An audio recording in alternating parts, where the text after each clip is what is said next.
Evening, everyone, and welcome to one of our regular Outdoor Summer subscriber talks. We've got Neil Agius with us tonight. Neil, can you give us a quick wave, please? Hey guys, good evening. Sorry to keep you waiting. I'm the first tech guy in town. I struggle with tech, so sorry for keeping you waiting. If you've got your microphone on, do you mind putting it on mute, because we get some feedback with that. And we are recording the session. You're free to stay on video if you like, but you don't have to. And we've also got Rowan with us tonight. Rowan, can you give everyone a wave, please? Hello, everybody. Hi. Rowan is one of our regular contributors to Outdoor Summer magazine, and she actually did the original interview with Neil. And so I haven't warned you about this, Rowan, but I'm actually going to ask you to introduce Neil, because you did the original interview with him.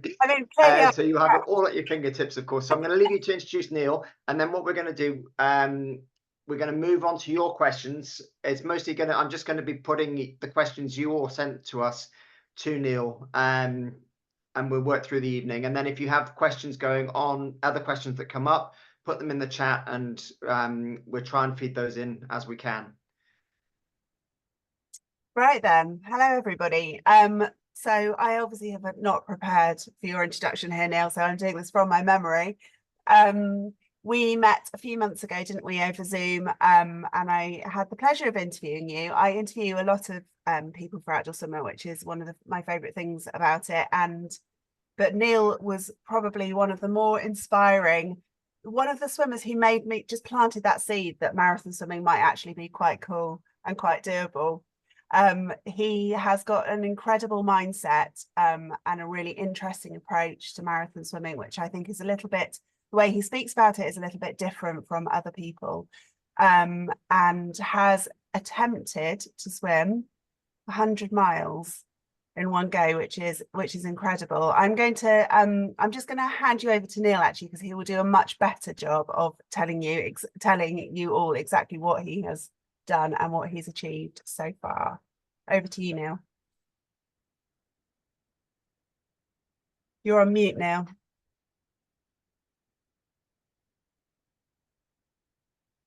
Good evening, guys, once again. And yeah, so I'm an ultra distance athlete by hobby, I would say, because I also actually have a job, but this is kind of my secret kind of love, which is ultra distance and putting myself out of my comfort zone. I started this adventure by first swimming around my country, which was 70 kilometers. And this is always non-stop, unassisted, so no touching the boat, no sleeping, no resting. And then I swam 100 kilometers, crossing from Sicily to Malta, which was open sea water crossing. And then I thought I could swim longer, and I swam 125 kilometers from Lenosa to Malta. And then last year I attempted to swim 100 miles, which was at 160 kilometers, when I had to stop due to the sea being infested in jellyfish. I had 60 stings all over my body, was all swollen and scratched and scarred, and feeling like I could power a little city with the amount of electricity I had running through my body. And so unfortunately I had to stop. But hopefully, if things are aligned, I might swim again later on this year and attempt it again. Okay, thanks for that, Neil, and yeah, congratulations on all those amazing swimming achievements. So what I've done, I've taken the questions that you've all sent me. We gave you the opportunity to send questions in advance, and I've divided those into a number of sections on motivation, some practical things to do with long distance swimming, nutrition, and Neil's training, and then some sort of some random ones that didn't fit in any of those categories. And we're going to run through those. There's quite a lot of them. We're going to run through them quite quickly. But obviously, if you don't think that everything's been answered, or you've got something else that's relevant to the subject, just stick it in the chat, and Rowan's going to keep an eye on that. And hopefully we'll keep it all running smoothly and get all your questions started. So Neil, I'm going to start with the questions about motivation. And it's just a really, really simple question, but I guess the answer is going to be quite complicated. But what keeps you motivated to continue when the going gets tough on a long swim? Yeah, so I've come to the point where I kind of look forward to where the going gets tough, because that is why we train. That is why I train, not for the first 40 hours, but for the last 30 hours. So I kind of flip the switch of it like, oh no, it's been too long, I'm too tired, to, you know what, now it's time to man up and show your worth and show what you've learned and what you're capable of. And once you play around in this space of jumping into the unknown, you get to understand how truly strong you really are, when your back is against the wall and you have no other choice except to keep swimming.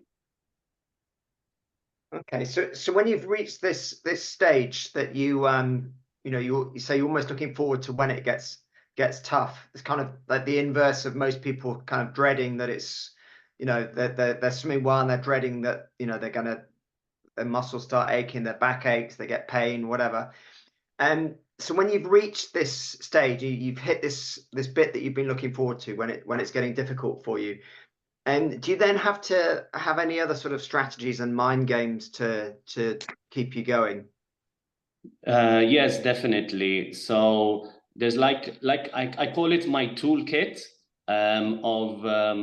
of weapons that I have that I use while I'm in these places of discomfort. So one of them would be my breath work. I've created a lot of different sequences through breath work to help me calm down and to help me remain present, because it's super important that when you are getting tired and you are in a place of discomfort, is always to remain present and not think about the future of, oh, I still have this many kilometers to swim, or thinking about, oh, my arms are too tired to go around. This is all your mind playing games on you. So our mind is our biggest limiting belief to ourselves. So what's actually in your head can transpire to how you're feeling, but it's also playing tricks on you. So it's all important to not kind of listen to that mind and to remain concentrating on what you need to do.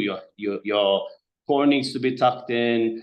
I need to make sure I don't have any salt water in my mouth, because you know how when you're swimming, there's always that little bit of residue that over time starts to cut my lips and swells up my throat. So I need to be focusing on that, keeping my chin tucked in, not looking forward because it drops my hips. So there's a lot that will be happening. That's important that we remain present in what we are doing and not get wandered off into what's happening to me. So it sounds like you have a kind of checklist that you run through, like water out of my mouth, chin tucked down, core tight. Is there anything else on that checklist that I guess you just run through that, and then every time you find your mind wandering, you come back and run through that list again, or how do you do that? So there's also the hip propulsion. So really trying to create a lot of momentum from my hips and entering your hand, flipping my hips exactly just after my hand enters the water gives you a lot of propulsion and doesn't create lactic acid. So then once you're moving, your hips are kind of like creating momentum up and down. Obviously in timing, it's not just moving them side to side, hoping for the best. In the timing with the entry of my hands. And we all wear these smart watches, these guys over here that tell us so many things, but I have till I got used to remembering to do a checklist, I used to have a buzzer every 5 minutes, and that buzzer is not to see how fast I'm going or to see, that's all irrelevant. It's that buzzer is, are you doing what you're meant to be doing? Because then if you're doing what you're meant to be doing, then you will be swimming the times you want to swim. Yeah. Okay, and then can I bring you back? You mentioned the breath work you do, and you've got some, and I'm sure that people are going to be really interested in that. So are these sort of breathing techniques? Is it focusing on breathing out, or is it the number of strokes you take on each side, or What do you actually do for that one?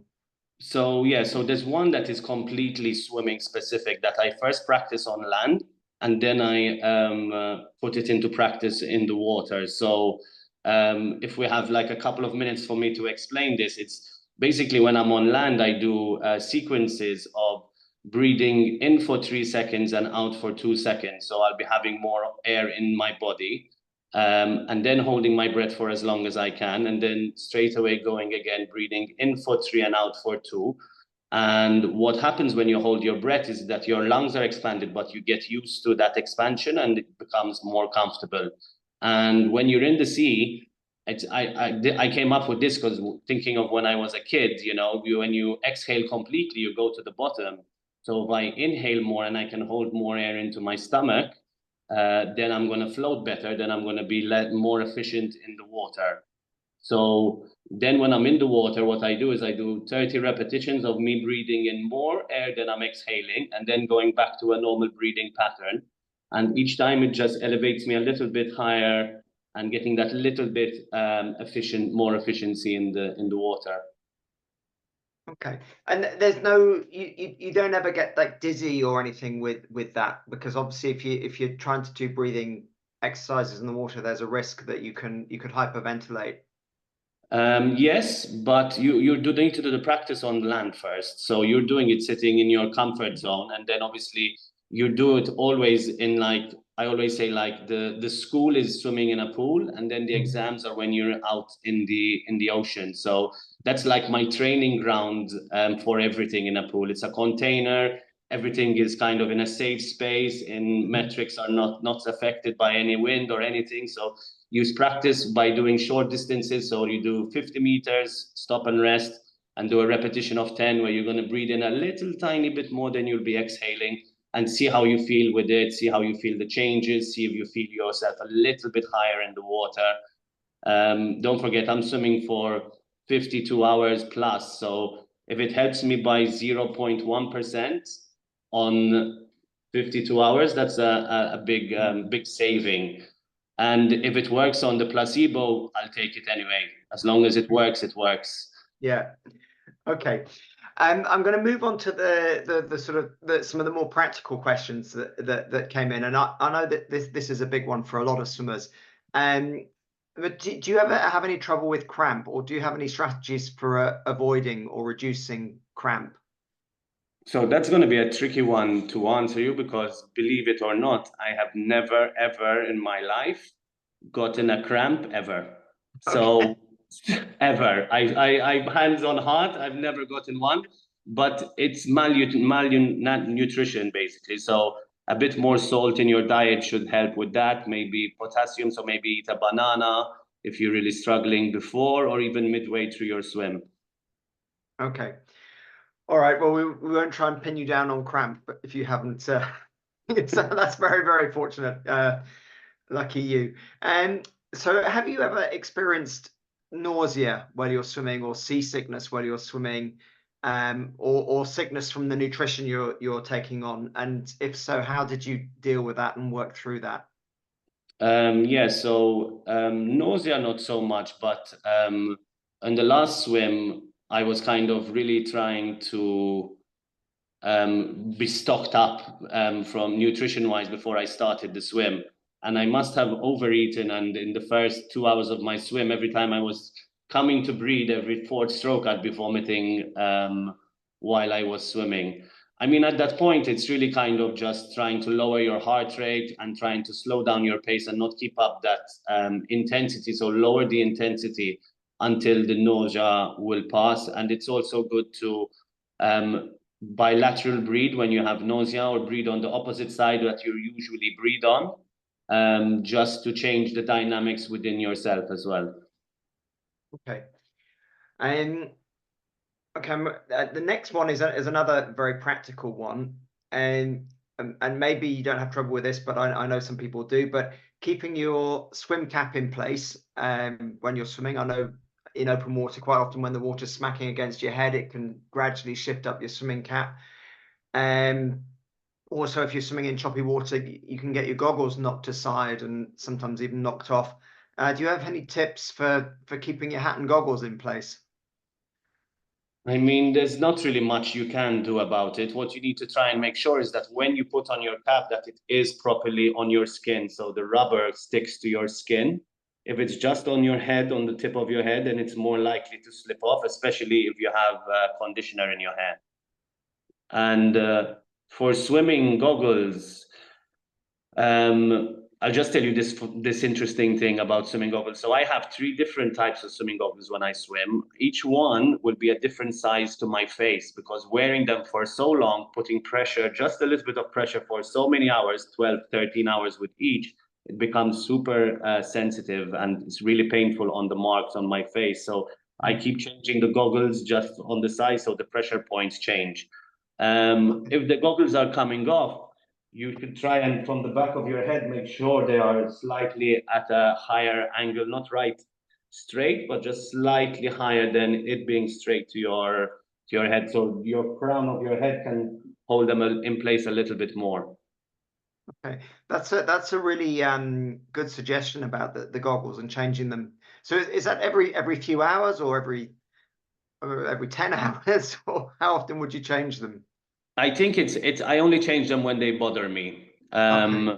When they bother me, because that's going to happen eventually. So I just wait and then I change it, and then it's kind of like wait till the next ones. I also wear light goggles during the day and light goggles at night and dark ones during the day. Okay. Yeah, important to get that the right way around.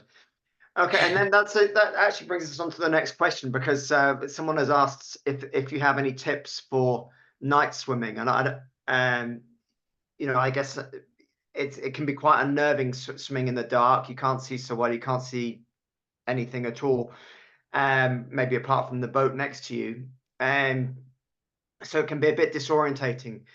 Do you have any tips for sort of staying calm and sort of staying focused on your swim in the dark? Yeah. So swimming in the dark is one of my favorite things to do. That being said, the first time I was driving down to my first night swim, I was shitting buckets basically as well. But once you're in the water at night, it's super calming, super quiet, super kind of extremely like a high meditation space, with like you're doing a moving meditation without any distractions of you to take you anywhere. What's important is to do night swims. You need to start gradually doing it. So you don't start going at midnight or at 10 p.m. and jump in the sea when it's dark. You can either go for sunset and then swim through the night and then swim a couple of hours where it's a little bit darker, or even start with half an hour when it's darker, or else go right before sunrise. So it's not really, the sun isn't up, but it's dusk and you can start seeing a little bit. And then each time with your confidence, you go a little bit earlier. What I suggest is, if you do have a boat with you, then the support boat should have glow sticks on it. And they shouldn't have any white torches to find you. You should have a torch at the back of your head and glow sticks as well, so you can easily be identified, because it can be quite nerve-wracking for the people on the boat who can easily lose you. Yeah. Have you ever been sort of separated from your boat in the dark and felt like you're lost? I train at night on my own when I'm preparing for a swim. So I don't go away from land. I swim across the bay, but I swim on my own, because to fit in those amount of hours that I need to be fitting in, it's difficult for me to always have somebody with me. It's not the safest, but I'm playing in this kind of 1 percentile field where kind of I need to do things that need to get done, But these days I don't do that so much, because now I know I'm comfortable swimming at night. So in the beginning, it was like every week I'd start going, like my swims would always finish at 10 a.m.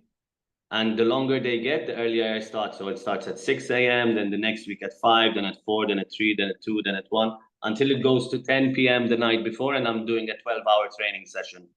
Okay.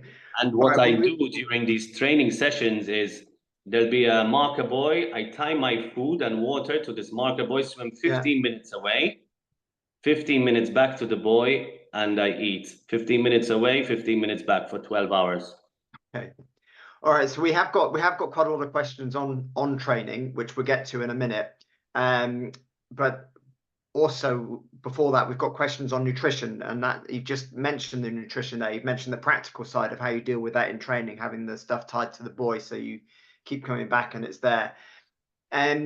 So what exactly do you eat like before you do a swim and then while you're doing the swim? Yeah, so what's important is before you do a swim, you don't eat any different to what you normally eat. Or else what will happen will happen what happened to me, where you start feeling sick, and that's how you can get nauseous in the water straight away. So your body can only burn an amount and use up an amount of carbohydrate within a certain amount within a period. So over that is kind of just excess carbs for nothing. So my food is kind of, there's a lot of detail into it. So in the last swim, the one that I completed, I had 101 feeds for 52 hours, feeding every 30 minutes. So I eat a little bit every time and I drink a little bit every time. Yeah. What's important is that within a 2-hour space, I hit all my nutrition goals. So I'll have one feed, I'll have soup, which will be high in one thing. So soup, dates, pasta as well. So ravioli, grabbing them so they're easy to grab and you just chuck them in your mouth and eat them. Mm-hmm. And it's important to have some solid foods when you're doing long swims, because you need your body to be able to break down the food, because once it starts to break down food, your metabolism works in a different way and it keeps you warm. So if you're in cold water swimming, it's super important to eat every 30 minutes and warm food. Solid food. And then I also have oats, overnight oats, peanut butter, and just the whole mix. And each time eating something different. I try and keep it as natural as possible, but once every 3 hours, I do have one gel. Okay, yeah, that's you preempted my question now. I was going to say, it sounds like you rely primarily on real food, and you supplement that with the occasional gel. What about drinking? Do you drink just water, or do you drink an electrolyte drink, or an energy drink? No, so I don't drink any sugary energy drinks. I don't feel they are beneficial. I think we can get what's in an energy drink more from natural stuff. So it's basically just electrolytes and water. It's important not to only drink electrolytes, because if the electrolytes are basically full of salt, yes, and if you have ones that are extremely high content in salt, then when you're drinking them, you are making yourself go to the piss more. Because you are have too much salt in your body. So then once you start peeing more, then you're dehydrating yourself. So too much electrolytes can actually dehydrate you. So it's important to have a ratio where you're drinking twice electrolytes and twice just plain water. And if you have access to doing sweat tests, it will be good to understand how much water you need to drink every hour. Okay. So yeah, presumably you've done those sort of tests in the conditions that replicate the conditions of your swims to understand how you sweat in those conditions. Just a general sweat test, just understanding how much you sweat with a certain heart rate and whatnot. It can give you an idea. It's not going to be on point, super accurate, but you need to drink that much. Okay, yeah. So I think we did have a specific question around the hydration, which I think you've probably answered, but just on the frequency of when you drink. Do you drink with every feed on every half hour, or do you space that further? I drink and eat every half an hour, because like that I get to drink a little bit and eat a little bit, and there's no spikes in any sugars. And when you're swimming, it's nice to have a bit of water in your mouth. It kind of feels good, the salt. Yeah. I also have a mouthwash that I use. It's organic mouthwash to wash my mouth every time I have a feed after I eat, to help remove the salts that are in my mouth, to not get the breakdown of my tongue and my teeth and my gums and my skin. Okay, that's a really nice tip, I think, on the mouthwash. And just one more Can on send the. you, like, if you want to put a list of stuff I've mentioned, if they want to, like, can you give me which products you're using for what, I'll be happy to share with you. That would be amazing. I think people would really love that. We can share that afterwards. And just one more question on the nutrition. And have you calculated in terms of the grams of carbohydrate you use per hour? And do you then calculate? Have you got a sort of numerical calculation, or is it more based on how you feel, the quantities you eat? No, it starts with the calculation, and then it moves to how you're feeling as well. So if you're hungry, you eat. If you're not hungry, you don't eat. But there's no not getting hungry. You kind of, like, you can miss a feed once every few hours, but if you make a mistake with your nutrition and your glycogen is depleted, then it's like you're charging your mobile phone. Yeah, so when you plug it back in, you eat something, you're not going to get energy straight away. It takes time to kind of get back to a normal level where you're feeling much better. So it's important you don't get to that point. It's, if you're full, you don't need to eat, you're full, but you can't be full for 3 hours. That's not right. Yeah. Okay, so that would be an indication that maybe something wasn't working. When you're doing these swims, you're eating to eat. You eat to survive, not because you feel like, not because you want to. It's you eat to eat. Okay. All right. I'm going to move on to unless anything's popped up on nutrition, I'm going to move on to the questions on training now, which you've already talked a little bit about your training, and this idea that you do your first swim, you swim from 5 till 10, and the next one you start at 6, and you start at 4, an hour earlier each time.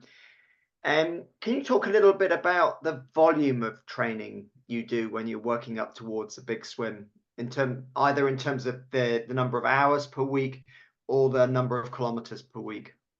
Yeah, so I work in hours. I don't work in kilometers. So I always add 1 hour of training weekly, or depending what it is. But now, since, like, I've been doing this for 6-7 years now, in this ultra distance space, and each year I keep tweaking and changing, and I used to work with mostly 80% of my training in, like, zone 1. But now what I'm doing is to not be in the water for so many hours. I do a couple of sessions where my heart rate is much higher. So my the strain on my muscles will be much higher. So it's like if I swam for 4 hours, it's like I swam for 7 hours when it comes to muscle fatigue. And that will be a session on muscle fatigue. And then I still do other low level work. When you're doing ultra distance, when you're doing a distance that is long, you have to kind of find your all-day pace. And this is what I call it, like, what pace are you going to swim? This pace that I feel I can do it all day. And that is how you get from point A to point B. You can't, when you're in a swim, if your all-day pace is meant to be 2 minutes per 100 for the next 10 hours, 5 hours, 3 hours, and you are like, oh, wow, I'm swimming at 1:45. I can do this all day. The chances are you can't. And after the first 2 hours, you realize, shit, I should have not gone that fast. And then there's no reversing it. So there is time to increase your speed if you want to later in the swim, but stick to your plan. You train for a reason. You know what you're swimming for a reason. Don't get stuck in the high of the adrenaline and going too fast too soon. Okay. So in your training, you really find even if you're just doing a couple of hours training, you'd still find that all-day pace and swim at that pace. Yeah. If it's an all-day pace session, then that's it. No matter how good I'm feeling, you need to know it on the back of your hand, because when you're doing these big swims, these marathon swims, if you want it registered with the Marathon Swimming Association or with the World Open Water Swimming Association, you're not allowed to wear a Garmin watch, right? You're not allowed to wear a tracker. So you need to feel into that pace. And the way to do it is you can wear a watch, so just a normal clock, that stopwatch kind of thing. You need to know how many strokes you should do in a minute is equivalent to how fast you are swimming. So if I swim 40 strokes per minute, I know I'm swimming at 150 per 100. That's my pace that I would swim. If I'm swimming at 44 strokes per minute, then I'm swimming faster than I should. And that is how you're going to know if you're swimming fast, by the number of strokes you are doing per minute. Your stroke count should be very low when you're doing ultra. A high cadence isn't going to be sustainable for a prolonged number of hours. Okay. And so how, if you're going to describe your weekly training plan to us here, and obviously it's going to change through the year and where you are in coming up to your events, but could you give us, say you've got an event in 3 months time, or a challenge in 3 months time, what would your weekly training look like? So if it goes in blocks, so in my first cycle, which will be about 4 or 5 months out, I have a lot of high intensity training, so a lot of speed work, because I want to get my speed as fast as I can. I want to get myself to swim 100 meters as fast as possible. So I want to be doing 1 minute in 100 freestyle, 105, 115, 120, whatever it is that is your max, and push it and improve it. Because then when it comes to your swim, you're swimming plus 1 minute from that time, plus 45 seconds. The more you're swimming away slower than your top pace, the easier it is going to be. So you want your top speed to be high. So that will be the first part of the training. And then in the second part, the second cycle, I start to start building a nice base. So doing lots of aerobic work, lots of medium pace work, heart rate at medium, nothing too much. And then that gradually builds up, and then it drops again, to then go really high up before I taper for my swim. So it goes like goes in waves. So my body rests. It's important that you have deloading weeks. It is super important you have deloading weeks. It cannot be up, up, up, up, up, because your body at some point, or your mind, or your everything is just gonna implode for you. So it's important that you take it up, then you rest. When you're resting, your muscles are growing, right? And then you go up for your next one, and then you have a 3, 4, depending how big your cycles are. I have about 3 weeks or 4 weeks of taper then. Okay. And so I think this question has just popped up in the chat, but it's also someone has asked it in advance as well. Do you do any training outside of the water, like gym or yoga or Pilates, or anything else, or running or cycling? Or no, I can't run to save my life. No running. And also for swimming, you don't want your muscles of your legs to be too heavy, too much muscle on your legs, because your legs are one of your biggest muscles. They take a lot of oxygen and they start to drag down, and that's when everyone's like, oh, my legs are down there. That's because they weigh a ton, and then you need less muscle for them to float easier. So I do Pilates. I do Pilates twice a week. I also go to a physio, whether I'm injured or not, once a week as well. And he's maintaining my body, making sure if there's a slight ache, I'm at the physio before the slight ache even can say ache, you know? So I'm preempting anything that could go wrong. And then it's a lot of general upkeep, you know? So what you're eating is part of your training, guys. As much as you feel you can eat what you want, yes, because you're doing a lot of training, but eat sensibly. Don't eat too much junk food, don't eat too many sweets, and don't feel entitled that you can eat them because you're doing so much training. You want to fill your body with the right nutrition. And I do stretching for 20 minutes every day. I need to keep wear and tear of my body, you know, like really when I'm doing these ultra swims, even the way I sit down, I wouldn't sit down and lean on a desk because my shoulders are already being used. I'm using my shoulders more. my knees and my ankles need to be sitting in a exactly straight position, not bending my knees, not putting more pressure on any muscles at any point. Like there's a lot of attention to detail. Like I have never been so kind of like this is my craft, and I try to learn it as best as I possibly can, and I'm really kind of appreciate these opportunities to share everything I know for people to maybe take something that is interesting for them. So thank you for this. No, I mean, it sounds like you build your whole life almost. I know you said you've got a full-time job as well, but you build your whole life, all your daily movement, everything you eat, all your thoughts. It's all around how can I be the best swimmer I can be? Everything, you know, because like I mentioned before, the physical, I could be physically ready to do something and my mind can stop me from achieving it, and I cannot be physically ready and my mind can make me achieve it, you know. It has that power. So there's a lot kind of, this is just the physical side, and then there's the mental side with the breath work, with meditations, with sitting in silence, with everything that under the sun that I feel can help me. So I replay the whole swim in my head of what can happen, when it can happen, and what I'm going to do in what situation. So when it happens, I'm one step ahead of the game, you know. And that's all part of your training and programmed in, and you set aside time for that. Okay, we've got a couple of questions people have asked. There's some people here that are very experienced swimmers, but there are other people that are just starting out. So for the people that are just starting out on their swimming journey and wanting to start increasing their distances, where would you suggest they start? How would you suggest they get going and make progress? Yeah, so just like going back a little bit, that has something to do with this.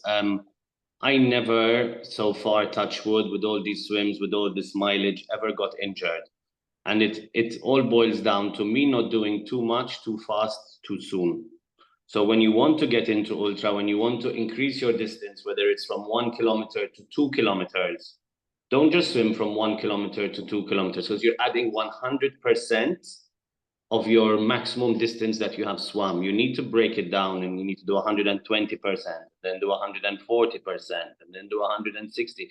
Because even though you might manage to do the 2 kilometers and then you feel, okay, I'm going to double it and do 4 kilometers, even though you're managing to do it, you could be breaking down muscles that are not yet strong enough, and you will get injured. And that's how people get injured.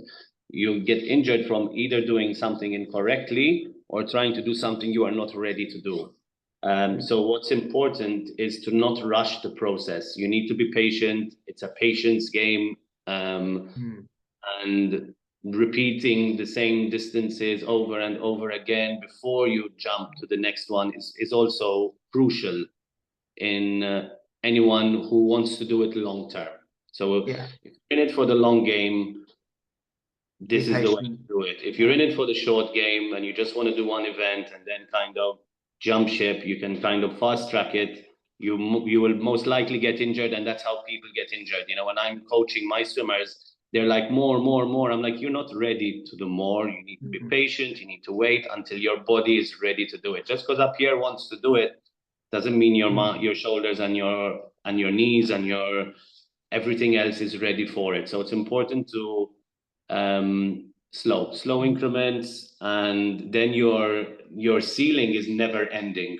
No matter how good you are or not, your ceiling will never end. If you fast track it, your ceiling starts to come down of capacity. Okay, I think that's probably one of the hardest things for people to appreciate when they come into swimming, that need to be patient. So I think that's really good how you've explained that. And also resting between once you've done your competition, once you've hit your milestone, once you've done your 10K, 5K, then rest.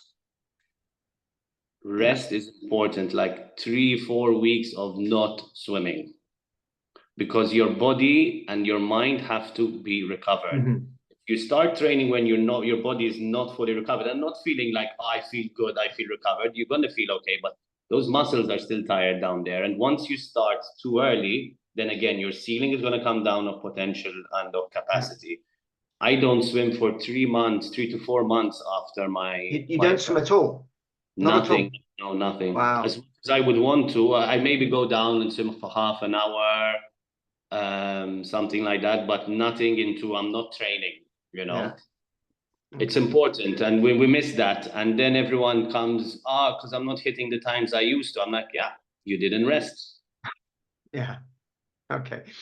And so we've got one question, and then I think Rowan, there's been quite a lot coming in the chat, but I'm just going to ask one more, and then I'll hand over to Rowan quickly.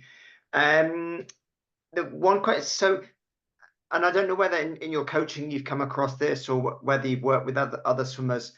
Do you have any training advice for para swimmers or people with spinal or cervical injuries, how that they can continue swimming without potentially risking further injury or making their condition worse? I don't know if that's something you've got any knowledge or experience of.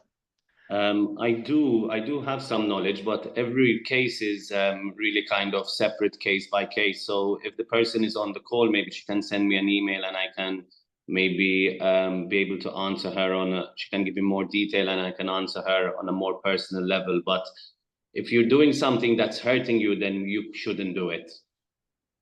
You need to work within your parameters of pain and not pain, and or else you could be kind of adding more. You're not adding value. You're adding. You're kind of at a minus, you know. But if maybe that person is interested in sharing with me by email, I'd be happy to reply in my own capacity. That's very generous of you. When I'll do a roundup email at the end, and I'll ask that person to get in touch and connect them with you if they're on the call.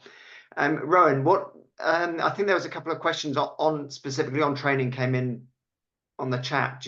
Is there anything that we haven't covered already? Yeah, that's right. There was a question about your stroke cadence. Neil, you talked about your ideal cadence.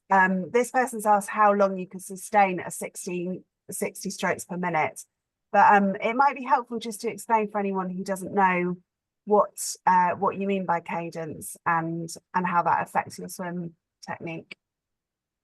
Yeah, so the cadence is how fast your arms are moving around.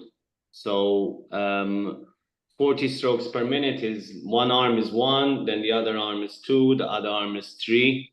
And with 40 strokes per minute, I'm hopefully going to be able to sustain it for 60 hours. And that would see me swimming at 150, 155 per 100 meters.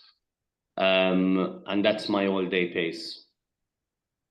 And what about, I mean, if you can swim 60 strokes per minute, this person's just asking how long you would be able to sustain that for. I think then really, and I mean, there's also more detail in, if you'll allow me to explain. So when you're swimming, you're meant to be kind of bending your elbow under the water to really kind of engage your shoulders. When I'm doing these long swims, I keep my arms straighter than I should to engage my shoulders less, to be able to let me do more arm rotations. So if he's doing 60 strokes per minute, maybe slightly remove the intensity of how much you're working your shoulders and try and straighten your arms just a little bit, just to remove the intensity so you can sustain it for longer. That's interesting. That's really interesting. There's been another question about, someone asked about whether or not you've had any challenges with injuries, but I think you've explained that really nicely. Somebody else has asked, I think that as soon as you mentioned that you work full time, this question popped up. How on earth do you fit training in around work? So is everyone sitting down? Okay, so if I start work at 10 a.m., then I need to be finishing my session, no matter how long it is, at 10 a.m. So I'll start earlier to then finish in time to go straight to work. So I've done 10-hour sessions and gone straight to work. It's not advisable. It's not something you should try. It's kind of one of those things, do not try this at home. I am lucky that I have been given this gift. I'm also lucky with work now. It's not so intense. I am a swimming instructor. I have a swimming school, so I have a team now that helps me run the session. So I do manage to get some more rest. But if I'm doing 8-hour sessions, then I do have to pop in the afternoon for 3 or 4 hours of teaching anyway. But it's just kind of, this is what I'm meant to be doing. And I believe like this is why as well, to be able to learn and kind of learn things that aren't there online, you know. So this thing of just adjusting your stroke to remove the intensity on and the pressure on the shoulder so you can swim for longer. These are things that you won't find online. It's just things that I've experimented with my hours and hours of swimming in. And like I said, this happens in the pool. All this training, all this detail is figured out in the pool, and then I turn it into the sea and see how that goes in there. But like even when you're getting tired in a set and you want to be holding your time of like hundreds at 2 minutes, for example, and you start getting tired, if you're not managing to sustain that intensity, it's pointless you trying to push harder to go faster.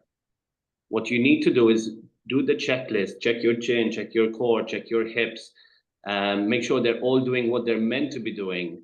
And you'll be surprised that when you do these checks, how your time will go back to going under 2 minutes without you needing to actually put any more effort. If you're getting tired at a certain effort and finding it hard to sustain it, you cannot push more to go back down, because then you're just going to completely fail. So you have to swim super intelligently. Yeah, absolutely. Yeah, that's really interesting. Another question's just popped in asking you what adjustments to your stroke do you make for choppy water? I don't adjust my stroke at all. What I do is I don't fight it. So if I've got a headwind, and I usually have my all-day pace is swimming 150, and my all-day pace with my stroke rate, which is my cadence, which we spoke about, is 40 strokes. I'm swimming 230. I'm not going to try and hold 150 per 100, because you're going to get too tired. You cannot fight. The sea is too powerful for us. It is relentless and will never stop until you cannot do it anymore. So just kind of, when it's very choppy, what I try and do is just become very fluid and feel into the waves. And so my stroke moves in and out with the waves. But I don't fight it. I don't try to hold my time and make sure I'm keeping the same speed that I am. It's not possible when the sea is like that. And you don't need to be worried if you're racing, because everyone is in that same position. Yes. So let them speed off, but you just keep that same consistency, and eventually they will kind of start to tire out. Great, that's a good answer. Another question here. Do you ever swim different strokes for a variation break, or do you just keep on with the crawl? So what I have been doing this year is I don't swim different strokes. I swim freestyle, but I have a primary, a secondary, and a tertiary stroke. So I'm training 3 different strokes. So if in my primary I have my shoulder starts to hurt me through the swim, I give it a break and I move to other muscles and I change my stroke, slight adjustments to put in different muscles so the others can get a rest. Yeah, okay, that makes sense. Wow, that sounds really, so you can consciously change the way you're swimming freestyle in the middle of a swim to swim it slightly differently. Yeah. 3 ways. Can you give an example of what you might do on that? So the pull of my arm won't remain under my body. It can move to the side slightly, and so that won't engage my chest anymore. It will be engaged more my bicep. So that's one example. Yeah. Okay. Yeah, I think you froze momentarily there, but yeah, that makes sense. So you judge that on how you feel, and if you feel your chest is getting tight, you move your arm a bit wide and say, okay, I'll give these muscles a rest and work these ones for a bit. Yeah. All right. I'm going to jump back. We had some more questions that I haven't covered that came in originally, and there was a theme here. So, and I think this is for the older swimmers here, and I'm probably counting myself in that group now. But so, any specific, and you're a swimming teacher, so I guess you work with swimmers across all ages.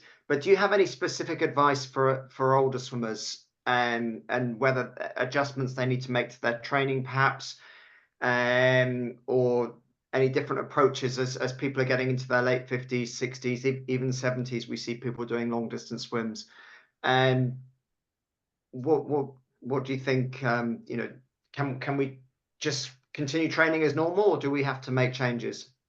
It's amazing for those who are still swimming. I think this is the one beautiful thing of the non-weight bearing sport that is our sport of choice, that we can keep doing it for a very long time, but also be very aware of your body and what you are feeling and how you are feeling. If you know if something's not right, so in the sense of somewhere is hurting you more than it should be, you should see to it straight away, and maybe allow for more recovery time.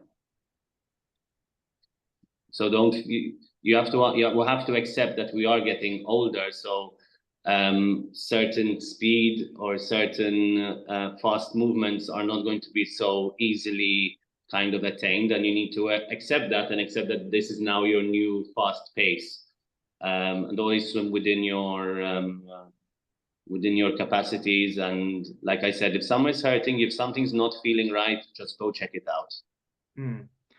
And you mentioned recovery back then, and maybe taking a little bit more time for recovery. Do you have any?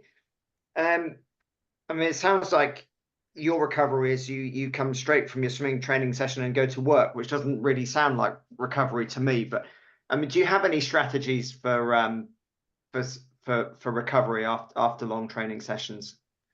Yeah, I have a very special foam roller that is kind of different to one you've seen. I can I'll send you the link to it as well if anyone would like. I also have like those portable massagers that with the balls moving around, and I use that on my back and my neck. I also in my office have I'll show you quickly. It's a little bit messy in my office, but I'll show you quickly. I also have amazing insight into your office. Thank you. Covered into a box, which is my ice bath. That is ice bath on tap. Fantastic. Okay. Anyone else who's got an ice bath in their office, please raise their hand. That's quite special. It's covered in a nice wooden box, so my partner will allow it in the house. Well, Neil, it's been absolutely fascinating listening to you. You really strike me as a very thoughtful swimmer, and a sort of self-experimenter. I can't even say the word, but you know, you almost like you really think about what you're doing, and you make experiments, and you explore, and you see what is possible, and you're extending the art of what's possible for yourself and in the world of swimming. It's truly fascinating. And Rowan, did anything else come in the chat in the last couple of minutes?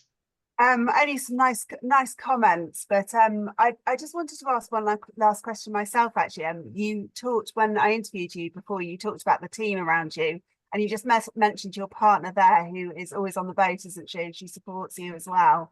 You know, I think swimming is quite, in a lot of ways, it's quite a lone sport. But it'd be quite interesting to hear about your team and how you work together before the swim and during the swim. Yeah, definitely. Just before I answer the last question, Rowan, could you post in the chat my link to my Instagram so people can follow me and get these insights along? And I have an interesting journey coming up, and I'm sure that would kind of really interest them as well. And yeah, so my team, I have a team of 22 people, guys, when I go on these swims. It ranges from doctors to surgeons, anesthesists, and the general doctor and emergency doctor. And this happens because if we're in between two countries and something happens and I come face to face with a shark, or I'm attacked, or I hurt badly, then I need to have a doctor over there who can perform surgery if need be, you know, because this could be a life or death situation. I also have, so obviously the 22 people are on 3 sailing boats, and then there's one support rib next to me. And on that rib, I'll only certain people can come on that boat. And there'll be the feeders, the drivers of the ribs, the motivators, and there'll be one cameraman as well. And these are on shifts of 2 hours each only, and then they go and rest. So each role, there are 3 people for each role. And it's important they go and rest, because the swim is so long that if they're on this boat for too long, then they start lying down, they put their feet up, they use their phone, and that starts to drain energy away from me. So I just need them to sit there to watch and to support me. And so there's like a lot of dynamics energetically as well happening for me to be able to do what I do. And then there's a logistical team watching the current, seeing if we need to deviate slightly, but angled, just in if we have a head current, we'll slightly turn to the side so it won't be so strong onto into me, and we'll go around the current. Yeah, there's a lot of detail that allows me to push my body this far. And it's important that your team are there for the right reasons and you trust them, because once you jump into the sea to start your swim, you are completely in their hands and you no longer have any decision-making power. And you need to understand that, because when you're down in the water, you cannot understand what's going on. So decisions need to be taken for you, but also discussed with you, so you are aware of what's happening. Yeah. Wow, 22 people. Yeah, it's a huge operation. Yeah, amazing. Well, I'm hugely grateful for you coming and joining us this evening, Neil. That was well, it was better than I expected. It was truly amazing and informative, and I've learned a lot, and I'm sure everybody here has as well. So yeah, thank you very much. And yeah, well, let's hope to speak to you again after your next swim, or maybe before your next swim. You can share some teasers for us so we can get people excited and get people following you. Yeah, definitely. I'll let you know once I launch. I'll let you know the scoop of what's going to go down. Okay. All right, amazing. Thank you very much, everybody. Thank you for joining us. Thank you, guys. We plan another one in about a month's time, and we'll share it in the usual way. So hopefully we'll see you all again soon. Thank you very much.